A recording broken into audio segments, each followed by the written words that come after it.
Hey guys, my name is Ryan. And my name is Miska. Welcome to Overwatch Central. So the new patch has hit, meta changes have happened but been experimented with still somewhat, and Sombra has arrived. But most people are currently talking about how great Soldier 76 is in the new meta. Sombra has pretty much had her 15 minutes of fame, and everybody seems to have agreed that Sombra is in an okay spot but not amazing. In this video we wanted to talk about the buffs that a lot of us were looking forward to but have ended up having very little effect. These being the Pharah buffs. But were some of these changes even considered buffs? Or did she lose power essential to her relevance in the meta? The changes seemed so good on paper, but clearly aren't good enough. So what exactly could be done about it?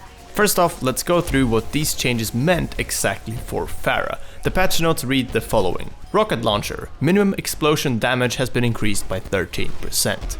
Minimum explosion knockback has been decreased to 0%. Jump jets. Lift increased by 35%. The big thing here is the knockback. Nobody really knew what it meant straight off the bat, and a lot of the other changes in the patch overshadowed this change. Here's the facts though. Pharah was one of the best heroes for putting the enemy's aim off. She could keep firing rockets at enemies, and the knockback would help a lot in a 1v1 scenario, as the person being shot at would have a harder time hitting Pharah. This is now not the case, as you can see, and this is the most significant change out of all the Pharah changes. This was, according to the developer comment at least, the devs' attempt at apparently making it easier to shoot at groups with Pharah's rocket launcher. And a lot of people were distracted by the other PTR changes and didn't think much of the Pharah ones. Now that the changes are through to live, we have a very different situation.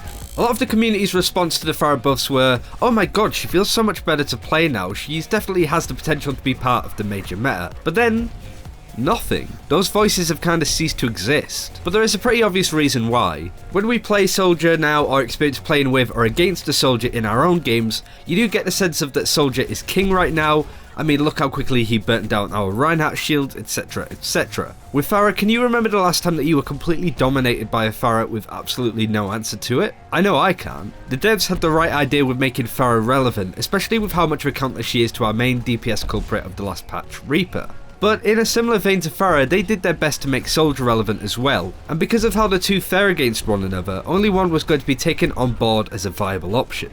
Now to the point where we suggest some changes to Pharah and also talk about some buffs that the community have suggested on various platforms. First up is the improved horizontal movement mid-air. This is something that has been discussed for forever for Pharah, but is more relevant now than ever before. Vertical movement and lift for Pharah doesn't do enough really, but increased horizontal movement speed might. Say she still was easy to hit though, then the obvious approach would be to adjust her HP in some way. This doesn't just mean increase her health to 250 or more like some people have suggested, but Pharah could really benefit from just a bit of armor to have at least a chance against Soldier. Like we already said, decreasing the knockback on explosions was really big as well of course, but you can't just add all of these buffs because that'll make her too good. However, buffing a hero relative to the meta is what's needed, not just attempting to address something that the devs thought was a problem before.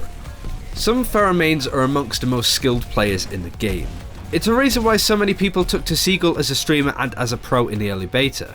The problem is that it doesn't take a top tier Soldier to take her down now. A mediocre Soldier can remove an amazing Pharah from the equation with how this patch has gone. I also feel that the removal of the knockback with Pharah's primary fire has been more of a hindrance than a help. Pharah shooting directly at you was a nightmare. You were knocked about, and if you were playing something like a Soldier or maybe even a Roadhog trying to pluck her out of the air, it was incredibly difficult to land hits, as the knockback would distract your aim. Whilst I understand Blizzard's decision to decrease the knockback to help with Pharah's own aim, and to deal with the unpredictable way that her weapon would knock people around, as it felt equally random for both parties. But removing it completely just made it easy for heroes to carefully aim and take her out of the sky like a clay pigeon. So to sum this up, people thought the Pharah buffs were okay at first, but they weren't relevant to the new meta that was being formed at the same time. This means that Pharah falls behind because she was essentially buffed for something that was a problem in the past, and not respecting the upcoming changes. We've suggested some improvements that could be made, but what do you think? What would you change with Pharah if you would change anything at all? Put it down in the comments below, we'd love to discuss. And that's it for this time. Thank you very much for watching. As Miska said, do let us know what you would change to improve Pharah, or whether you feel that she needs improving at all.